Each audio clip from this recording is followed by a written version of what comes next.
Hello everyone, क्या हाल चाल है सबके। Thank you for clicking on this video and welcome to this channel जहाँ पे हम मोस्टली बातें करेंगे रेट्रो गेम्स के बारे, एमुलेशन हैंडल्स के बारे, how to set up and configure this devices. तो अभी जो मेरे पास एक एमुलेशन डिवाइस है वो है मियो मिनी प्लस। तो इसको आप रेट्रो हैंडल कह लो या एमुलेशन हैंडल कह लो। बेसिकली जिसमें आप पुराने कॉन्सोल जैसे कि निंटेंडो एंटरटेनमेंट सिस्टम हो गया, N64 हो गया, प्ले स्टेशन 1 हो गया, ये सब की गेम्स आप एमुलेटर्स के थ्रू खेल सकते हो। तो ये तो बहुत बेसिक सा डिवाइस है, इस पे PS1 तक की गेम्स आप आराम से खेल सकते हो। बट जैसे जैसे आप अगर पावरफुल चिपसेट वाला कोई डिवाइस लेते हो, प्रॉपर एंड्रॉयड ऑपरेटिंग सिस्टम वाला डिवाइस लेते हो, तो उस पर आप इवन PS2 की गेम्स खेल सकते हैं, PS3 की गेम्स खेल सकते हो, even Windows emulation is possible now. तो I think at this point sky is the limit for this devices. तो ये तो हो गया एमुलेशन के बारे। More on this device later in the video. तो पहले हम बात कर लेते हैं जो चैनल का नेम है इसका मीनिंग क्या है। मतलब अगर आप चाहते हैं तो ये सेक्शन आप स्किप कर सकते हैं, मैं टाइम स्टैम्प मेंशन कर दूंगा। तो जिनको जानना है उनके लिए है कि रिटोरिकल जो मैंने नाम रखा है ये डिराइव हुआ है बेसिकली रिटोरिकल वर्ड से। रिटोरिकल वर्ड मीनिंग होता है कि जैसे अब रिटोरिकल क्वेश्चन एक आप ले लीजिए, तो उसका मीनिंग होता है कि जिस क्वेश्चन का आंसर ऑब्वियस हो उसे कहते हैं रिटोरिकल क्वेश्चन। तो रिटोरिकल मैंने इसलिए रखा है कि अगर आपसे कोई पूछता है कि रेट्रो गेम्स अच्छे होते हैं या नहीं होते, तो इसका कोई आंसर नहीं है। मतलब ये इसका आंसर ऑब्वियस है कि ये रेट्रो गेम्स ऑब्वियसली अच्छे होते हैं। तो bad joke, but moving on. अब हम बात करते हैं एमुलेशन के बारे की। एमुलेशन होता क्या है, आई थिंक मोस्टली आप सब लोगों को पता ही होगा कि एमुलेशन क्या होता है, बट जिन्हें नहीं पता सिंपल है। Think of it as a software layer जो कि किसी गेमिंग कंसोल के ओरिजिनल हार्डवेयर और उसके ऑपरेटिंग सिस्टम को सिमुलेट करता है। तो अगर आपके पास एक सपोर्टिंग डिवाइस है, कोई एंड्रॉयड हो गया, iOS हो गया, मैकबुक हो गया या फिर विंडोज हो गया, कोई भी आपके पास डिवाइस है तो आप उस पर वो चीज़ एक्सपीरियंस कर सकते हैं। तो ये तो हो गई PS1 की बातें। तो जैसे इस पे भी मैं आपको दिखा देता हूँ कि जैसे ये प्ले स्टेशन का एमुलेटर है, इस पे आप देख सकते हैं। फिर इसको अगर मैं खोलता हूँ तो जितने गेम्स इस पे अवेलेबल हैं ये मैंने सब इस पे स्टोर करके रखे हैं इस एमुलेटर के अंदर। तो आप देख सकते हैं ये सब अभी इस पे प्लेएबल है। तो ये तो बस हो गए PS1 की गेम्स। अगर आपके पास कोई पावरफुल डिवाइस है, पावरफुल चिपसेट वाला, 8 Elite हो गया या 8 Gen 3, इवन 8 Elite Gen 5, कोई भी हो गया, तो उस पे आप PS2 की गेम्स भी एमुलेट कर सकते हैं, PS3 की गेम्स भी एमुलेट कर सकते हैं, even Windows emulation is possible now. तो I think the emulators have come a really long way and I think it's only going to get better with time. क्योंकि मुझे याद है PS3 का एक टाइम हुआ करता था, PS3 का एमुलेशन जब एकदम मतलब आपको बहुत सारे सेटिंग्स ट्विक करने पड़ते, यूट्यूब पे ट्यूटोरियल्स देखने पड़ते थे कि आपके डिवाइस को, आपके पीसी को क्या सबसे बेस्ट सूट करता है। बट अभी आप कोई भी गेम ले लीजिए, अगर उस पर आप राइट क्लिक करते हैं तो उस पर कॉन्फ़िग डाउनलोड का ऑप्शन आ जाता है कि वो आपके सिस्टम के अकॉर्डिंग क्या आपको बेस्ट सूट करेगा, और वो गेम फिर प्लेबल हो जाता है। तो ये तो हो गया PS3 का। इवन PS4 का जो ब्लड बॉर्न गेम है, जो कि अभी तक सोनी ने किसी और डिवाइस के लिए रिलीज नहीं किया है, बस PS4 के लिए, इवन 30 FPS पे लॉक लॉक करके रखा है, बट अभी वो पीसी पे प्लेबल है PS4 एमुलेशन के थ्रू। शायद PS4 करके एप्लीकेशन है पीसी का जिसपे PS4 का एमुलेशन पॉसिबल है।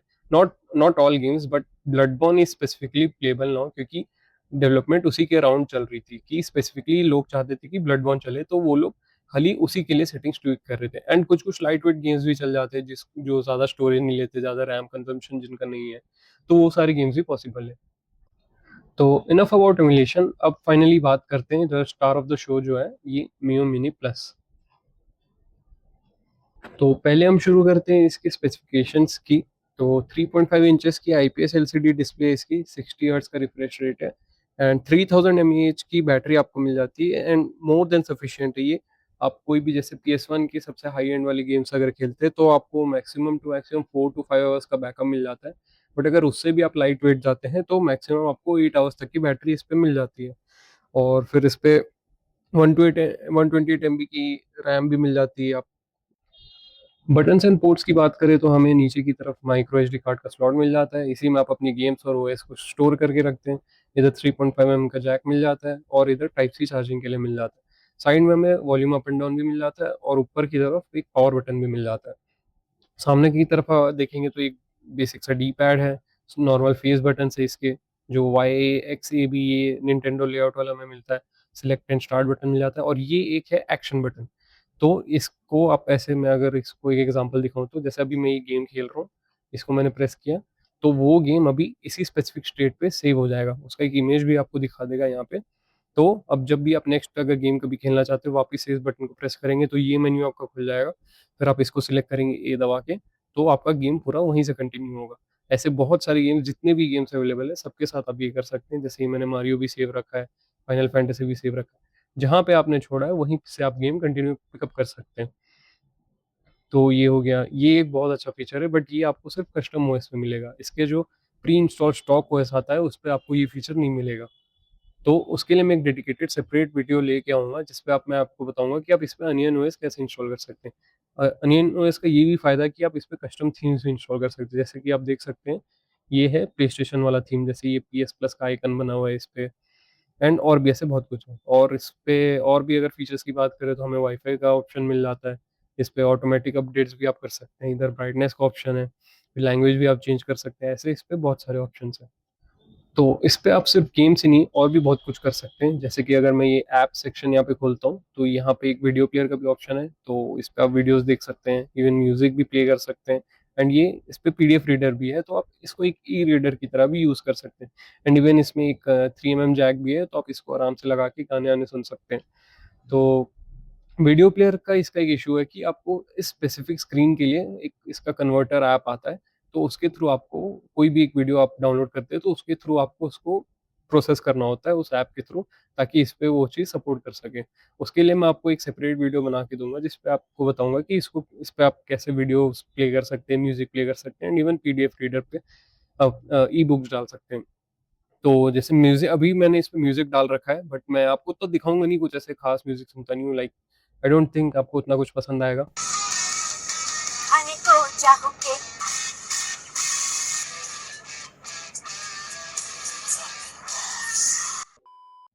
अब बात कर लेते हैं एमुलेशन परफॉर्मेंस के बारे में इसकी। जैसा कि मैंने आपको बताया था कि इस पे PS1 तक के गेम्स आराम से चल जाते हैं।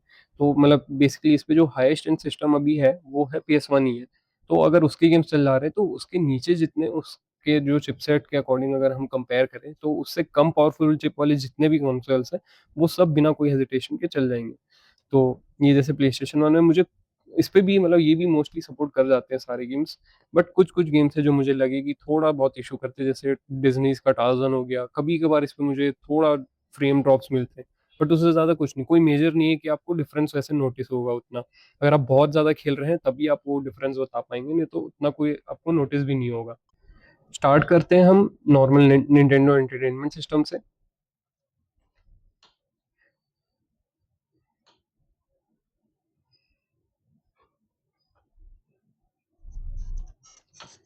तो ये तो हो गया क्लासिक मारियो, ये आई थिंक सबने ही खेला होगा।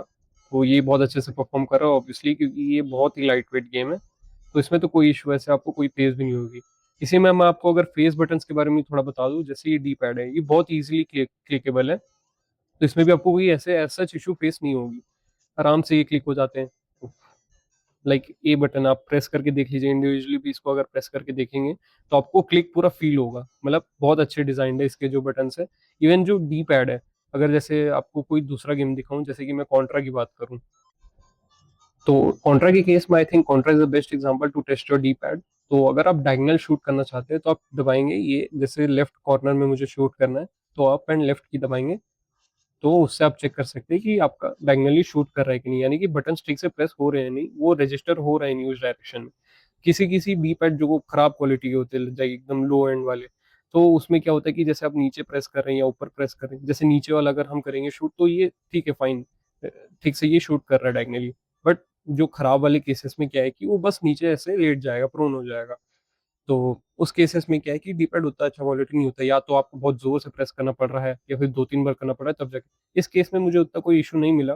जैसे कभी कभार जैसे हो जाता है कि ठीक से प्रेस नहीं हुआ, मे भी मेरा ध्यान ना हो या कुछ।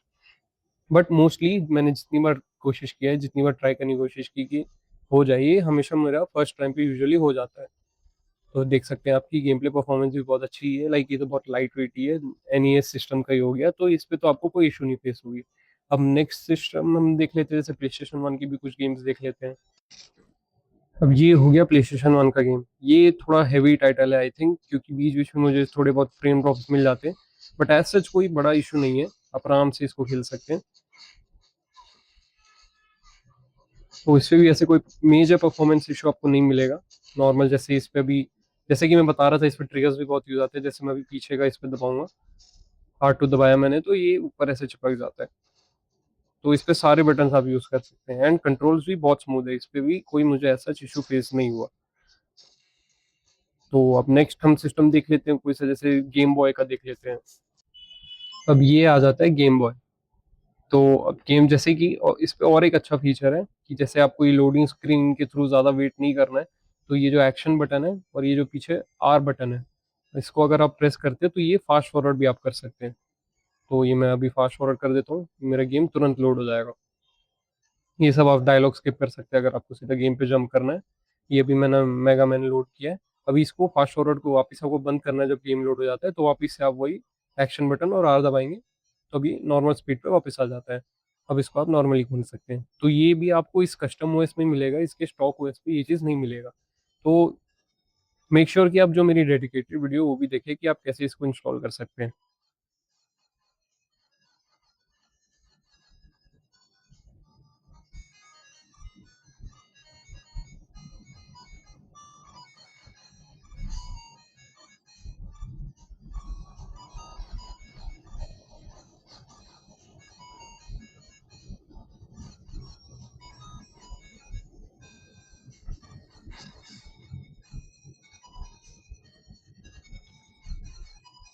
अब इसके और भी फीचर्स है कि अगर आप ये एक्शन बटन और स्टार्ट मेन्यू को दबाते हैं, तो इससे आप इसका रिजोल्यूशन भी चेंज कर सकते हैं। कि कुछ कुछ गेम्स के होते थे कि जो उसके ओरिजिनल वाले होते थे रिजोल्यूशन, उस पे भी, जैसे गेम बॉय का स्क्रीन इस डिजाइन में हुआ करता था, तो उसको आप इस पे भी चेंज कर सकते हैं। फिर वापस से अगर उसको स्ट्रेच्ड वाले वर्जन पे लाना है इस स्क्रीन के अकॉर्डिंग, तो आप इससे वो स्टार्ट दबाएंगे तो ये वापस से स्केल हो जाएगा। और अगर आपको गेम मान लीजिए रिस्टार्ट भी करना है, तो ये जो ऑप्शन बट ये जो एक्शन बटन और सिलेक्ट दबाएंगे, तो ये जो रेट्रो आर्च है, जो रेट्रो आर्च बेसिकली वो होता है कि जिस ऐप के थ्रू ये सारे एमुलेशंस रन हो पा रहे हैं, तो वो ऑल इन वन जगह टाइप का है। तो इस पे आप देख सकते हैं कि सारे ऑप्शन, जैसे रीस्टार्ट हो गया, यहाँ से आप पूरा गेम रीस्टार्ट कर सकते हैं कि वापस स्टार्टिंग से आ जाए।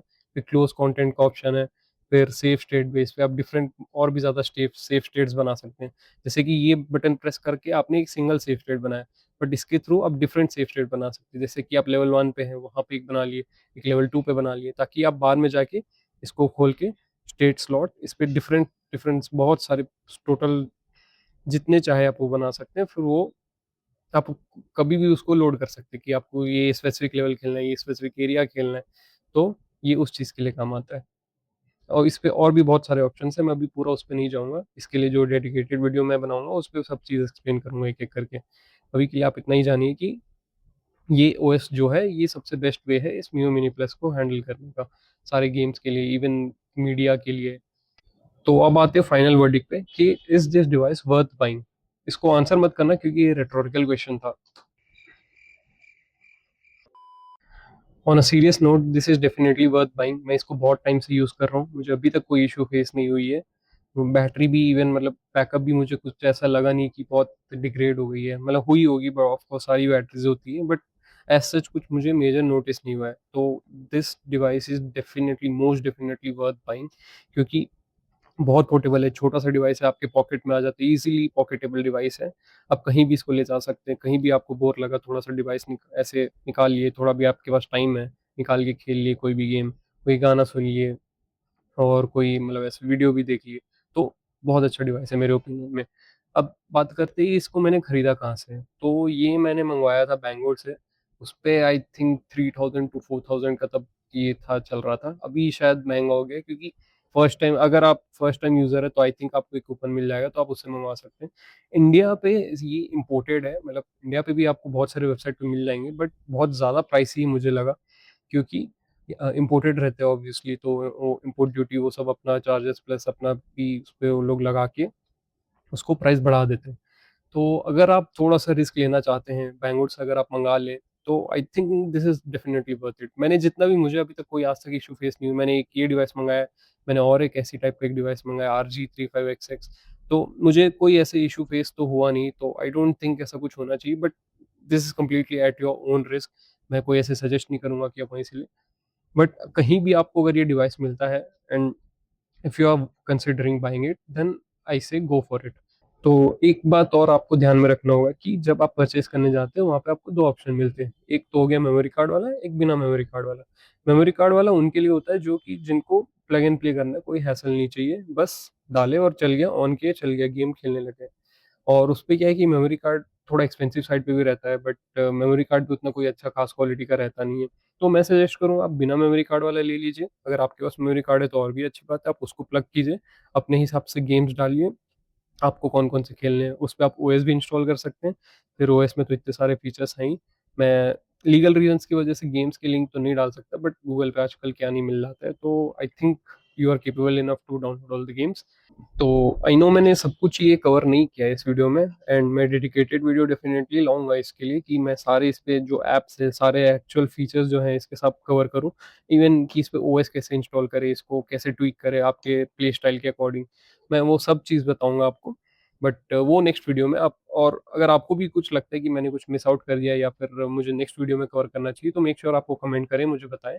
बात करते हैं थोड़ा चैनल के फ्यूचर के बारे में। तो चैनल का मेन मोटिव यही है कि मैं ऐसे सारे एमुलेशन डिवाइसेस लाता रहूं और इस पे उनकी ट्यूटोरियल बनाऊं कि कैसे उनको कॉन्फ़िगर किया जाए, कैसे उस पे गेम्स चलाया जाए, एंड इवन आप अपने पीसी को कैसे एक कंसोल की जैसे बना सकते हो, इवन एक अपने एंड्रॉयड को कैसे एक मतलब सारे एमुलेटर्स उस पे इंस्टॉल करो, एक फ्रंट एंड डाल के उस पे उसको पूरा कंसोल लाइक एक्सपीरियंस कैसे बना सको।